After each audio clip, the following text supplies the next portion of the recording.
In this video, I've shown you 6 different mixed rice recipes.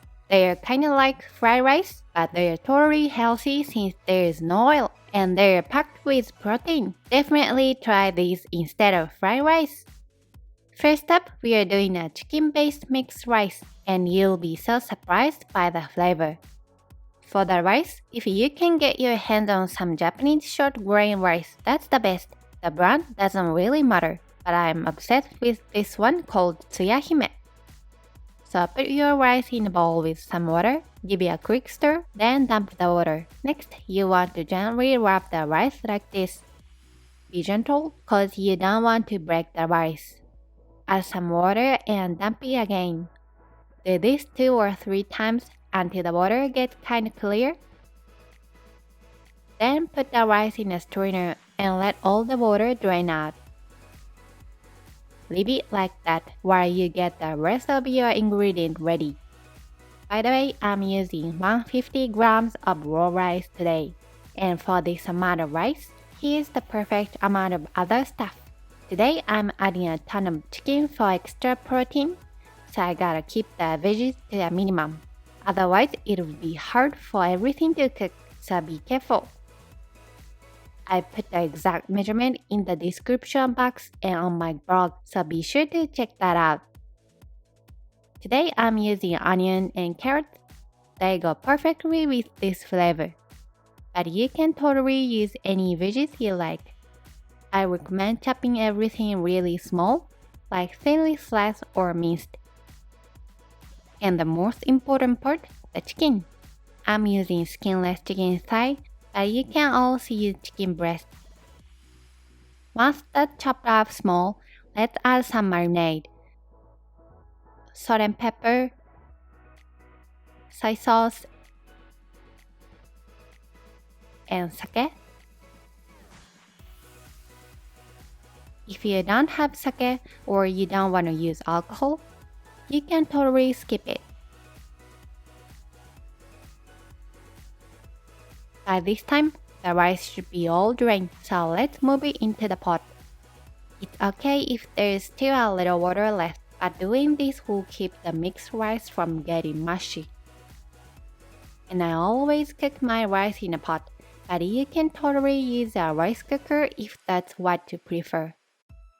I'm adding 200 ml of water. If you're using a rice cooker, you might want to reduce the water just a tiny bit. Before adding the other stuff, let's put in the seasonings. Miso paste, oyster sauce, curry powder. I use SB curry powder, and sugar. Mix it up real good. I was going for a curry flavor fried rice kinda thing. Curry powder alone isn't rich enough, so the miso and oyster sauce give it that extra depth. Add a pinch of salt too. After it's done, taste it and add more salt if you like. Once the seasonings are all mixed, add the veggies. Spread them out evenly, then add the chicken. Spread the chicken out too. Okay, now turn on the heat. Put the lid on and turn the heat to high.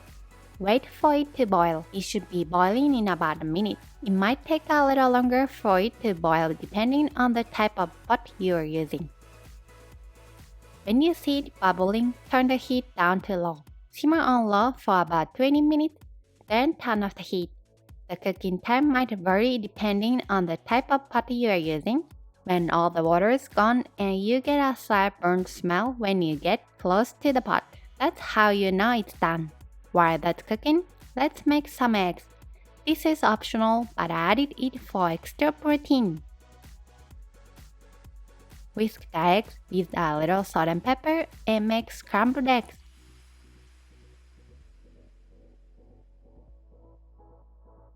If you use a non-stick pan, you don't even need any oil. You could throw the egg in the pot with the rice raw. but I think this way you get a fluffier and more delicious egg. Once all the water is gone, turn off the heat, but if you leave the lid on for about 10 minutes after you turn off the heat, the mixed rice gets even fluffier and yummier. After 10 minutes, take off the lid. Mix it all up. And then add your fluffy eggs. My husband was like, "This is practically fried rice." With less rice and a ton of chicken, you got yourself a low-calorie, high-protein bowl. I sprinkle some parsley on top.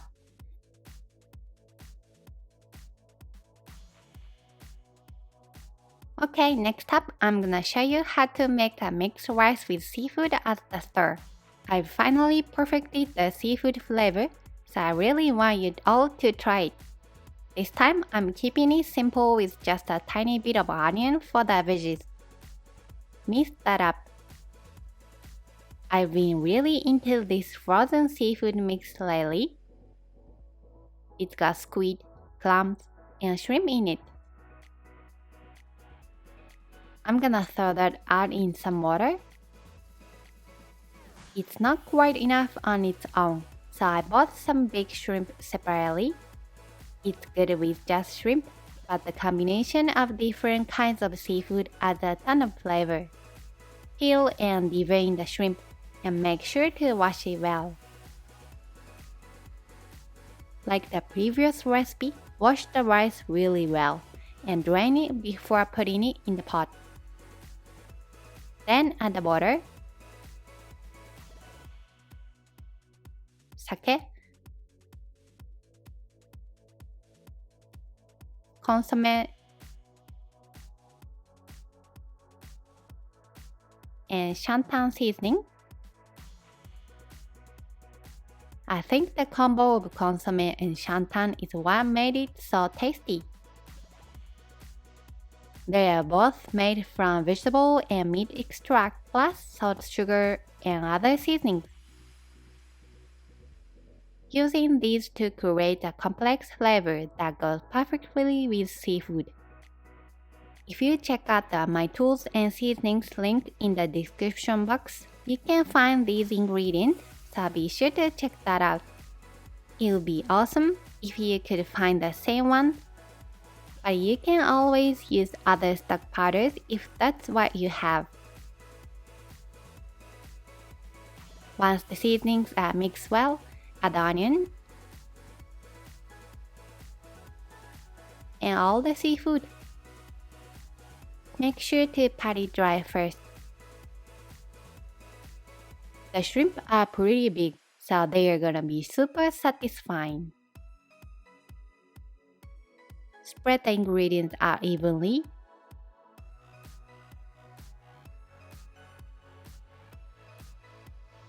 Add some corn if you like.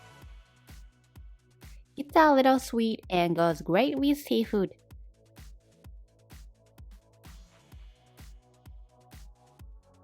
Put the lid on and bring it to a boil on high heat.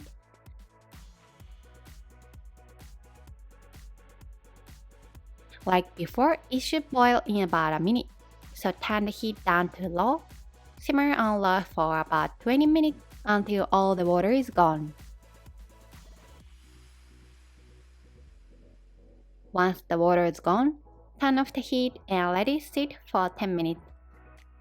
It's looking good. Mix it up well. Looks like it's got some nice crispy bits at the bottom too. Since there's just a little bit of onion, you can really taste all that delicious seafood. Top it off with a generous amount of shrimp, and you're done.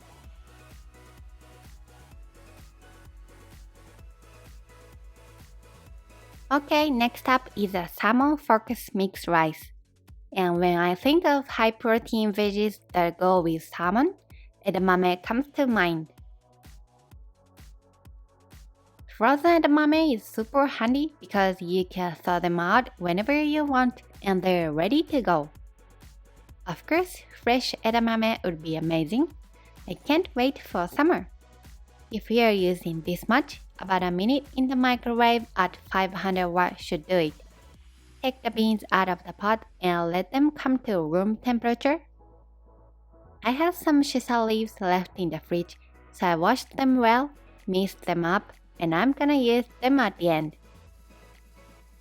If you don't have shiso, I recommend using minced basil instead. This time, it's easy because there's not much prep. Put the rice and water in the pot. By the way, if you are using a rice cooker, you can just put the washed rice and water in according to the measurement of your cooker, so you don't even have to drain the rice.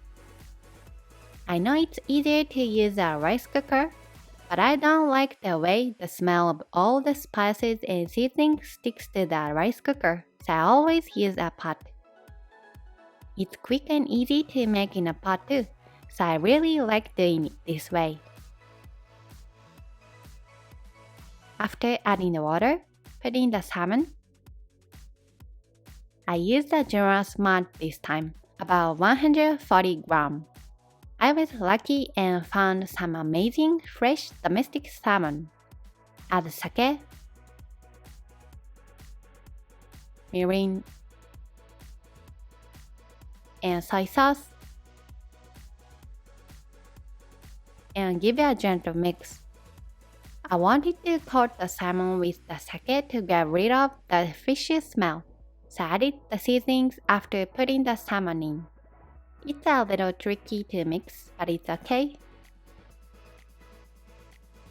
Salmon tends to be pretty salty, so I kept the seasonings very simple. But this salmon was actually quite mild, so I added some salt after it was cooked.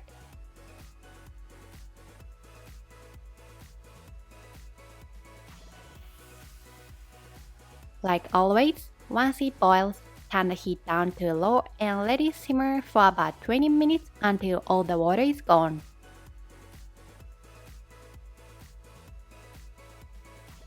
When the rice is cooked, I let it sit with the lid on for about 10 minutes, then I take the lid off.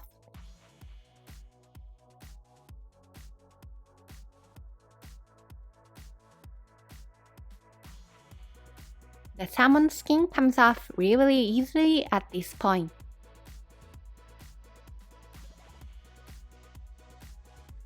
Take out the bones too. Flake the salmon, add the edamame, and mix it well.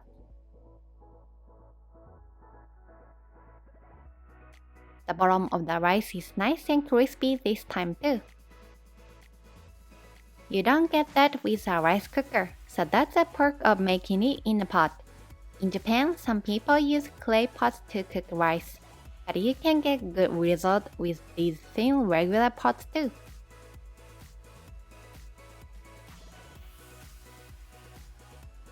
Taste it and add salt. And then white sesame seeds. White sesame seeds go so well with salmon. I always want to add them whenever I make salmon rice. Top it with shiso leaves. And you have the perfect salmon rice.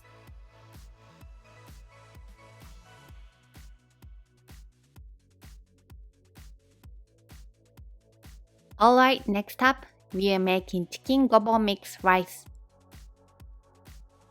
Chicken and gobo, or the crude rice, is a local dish from Oita called torimeshi, and I've featured it a few times in my videos. This combo is so delicious and makes me so happy every time I eat it. You can't really recreate torimeshi without gobo, but if you can't find it, you can substitute carrots or some other veggies. It will still be good. I bought this chicken thigh around the New Year, so it's probably cut for ozoni. It's a classic dish for the New Year with mochi in the soup. In the Tokyo area, they usually use a soy sauce-based soup with chicken thigh and root vegetable, and they cut the chicken really small, which is what this is. It's perfect for this mixed rice. All I have to do is take off the skin, so it's easy peasy.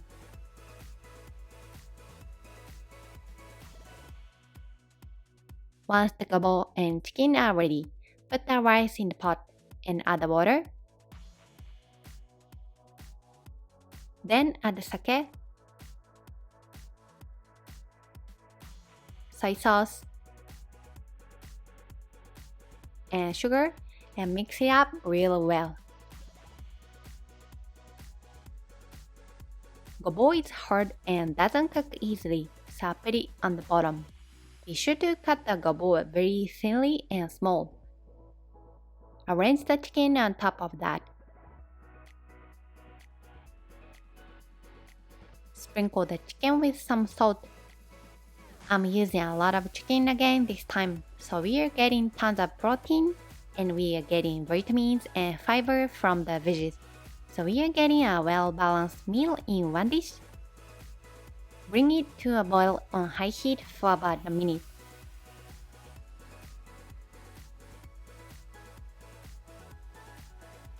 And once you see it bubbling, turn the heat down to low.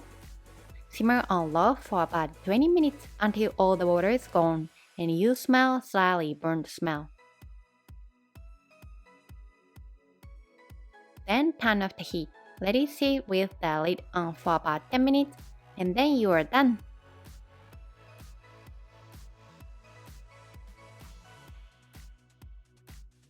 The soy sauce flavor and those crispy bits are just amazing.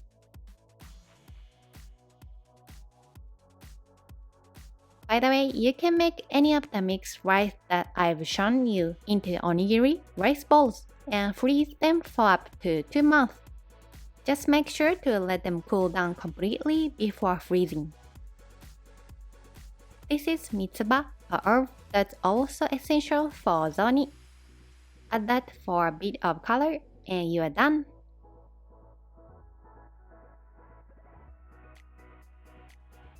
Next up, we are making a fresh tasty mixed rice with miso and a certain veggies.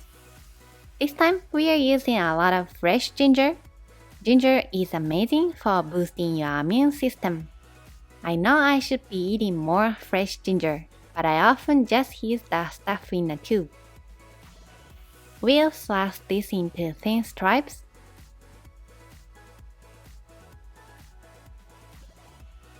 This time I'm using chicken breast. After taking the skin off, chop it up into pretty small pieces. I use chicken a lot when I'm making high protein meals and it tends to be the same kind of dishes and flavors and it can get boring sometimes, but this time it's going to be a totally different kind of rice. We are using 1 whole tomato. Take the stem off, wash it well, and make a small cut like this on the top. Let's marinate the chicken. Chicken breast can be kind of blunt and dry, and it doesn't absorb flavor that well, so it's a good idea to marinate it like this. Just marinating it with sake and soy sauce will take the mixed rice to the next level. This time we are using a miso-based flavor. The miso doesn't dissolve easily, so we are gonna make a sauce in a small bowl beforehand. Put the miso, mirin, and shantan or use chicken stock powder in the bowl and mix it well. If you don't have mirin, you can use white wine and a little bit of sugar instead. Put the rice and water in the pot.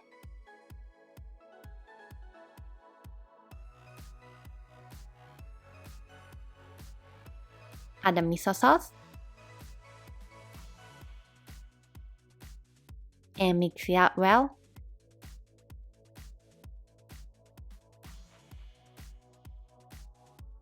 After putting in all the chicken, I remember that I was going to add a tomato. I figured that if I mixed the tomato in after it was cooked, it would get really watery and mushy. So I realized that I had to reduce the water at this stage. So I took out about 2 tablespoons of water.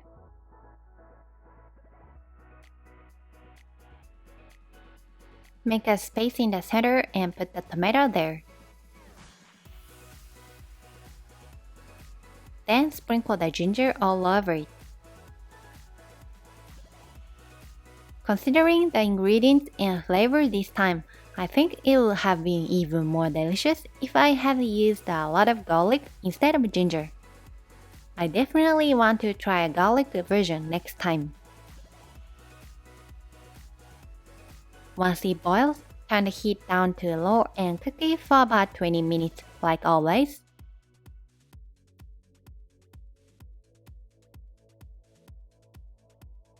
When it's done, the tomato skin will peel off easily like this. Take the skin off and take out the hardcore part. Mix it all well. As I expected, the tomato had a lot of water, so I'm glad I reduced the water before cooking it. But even if the rice gets really soft, it'll kind of be like a risotto, and it'll still be good.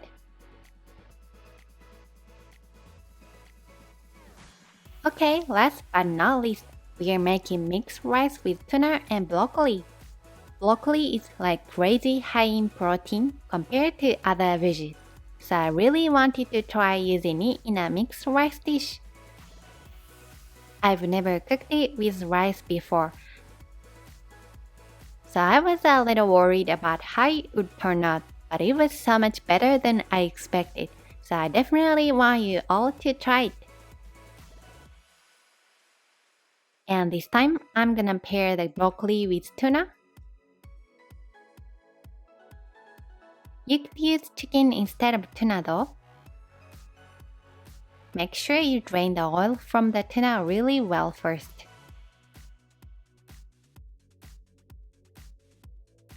Like always, put the rice and water in the pot.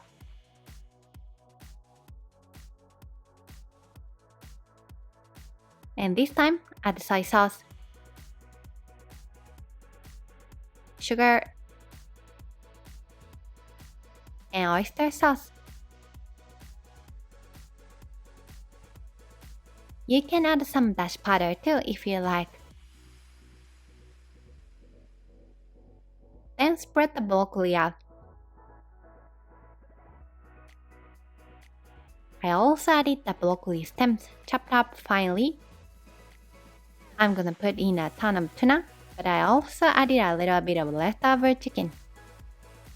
Put in the tuna with all the oil drained.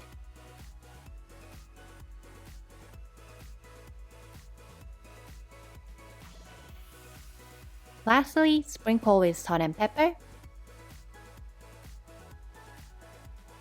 Now let's cook it like always. Put it on high heat.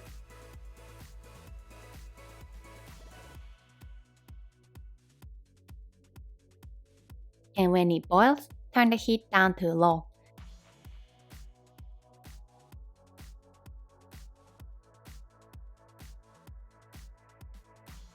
After about 20 minutes, when all the water is gone, the broccoli is all soft like this. It will look prettier if the color was a bit more vibrant green, but it's still delicious like this. If you prefer a little bit more of a bite, you might want to cook it separately and then mix it in, but it's not totally mushy. It still has a little bit of texture, so it's perfect. I really feel like tuna and broccoli are the perfect match. And this was so good with some black pepper sprinkled on top. You gotta try it. If you are not worried about the calories, you might want to top it with a little bit of Kewpie mayo. Tuna and broccoli and mayo are like a match made in heaven.